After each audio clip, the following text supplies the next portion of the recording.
Another example is, how does a culture define a good father?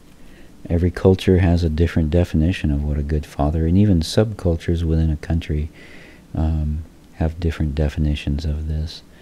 And they all have their own merits in the sense of getting along and doing well within that society and building success for the family and stuff like that.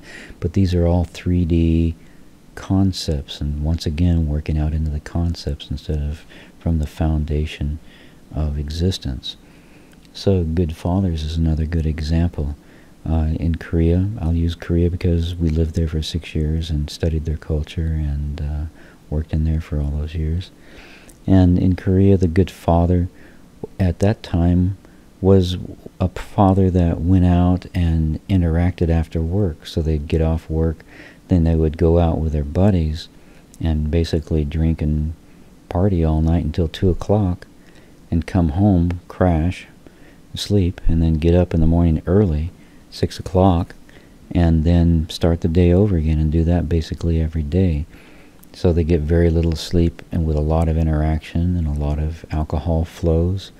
And it's necessary in their society to do that, because without making those contacts and keeping relationships warmed up and active, nothing happens in society and everything stops. So that is the oil, the social oil that keeps everything flowing for the family, because people only do things for you if you have a close connection with them, and that's how you keep a close connection with them.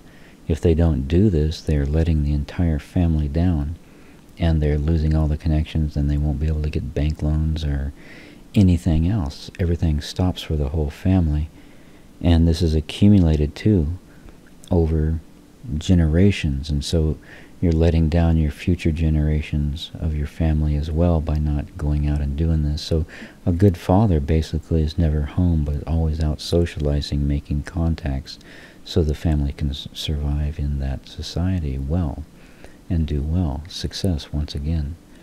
In the U.S., one society, the good father is different.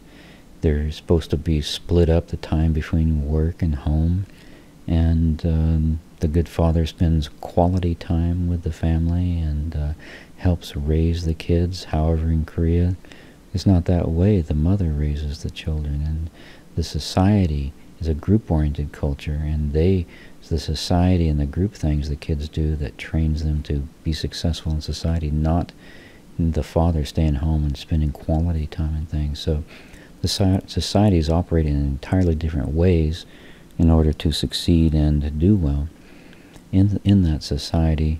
And all of these are just operating systems of the way life is supposed to be. But it's not. It's just in these particular places. It's unique to that society, not in other places.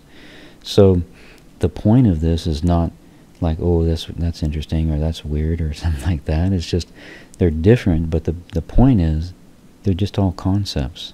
They're all man-made. Man-made, well, we're gods. So are they God-made? Yes.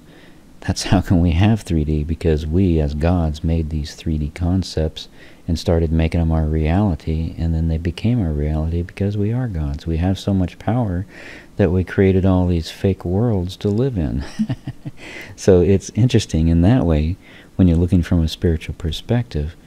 So being alert to how your societies act and work and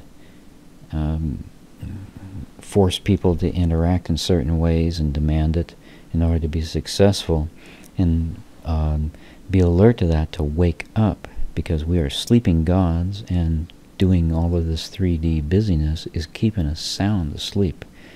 And so we need to wake up and see that, and still live in the society for now, because we're here for now until we ascend. But we need to get our consciousness out of these loops. This is a loop, a societal loop. And so we need to be alert to it in order to see it. And then we can see it, then we can choose not to do it. Otherwise, we're just going along in our sleep and continuing on and just snoring away through life. And we're not spiritually developing and moving up, and we won't be ascending, because we'll just be going in these loop after loop after loop after loop. So another point to be alert to: cultures set up things for us to follow. We need to be the observer and see that that is not us. It's just the way it's done. And we don't have to do it that way if we don't want to. We are free and autonomous.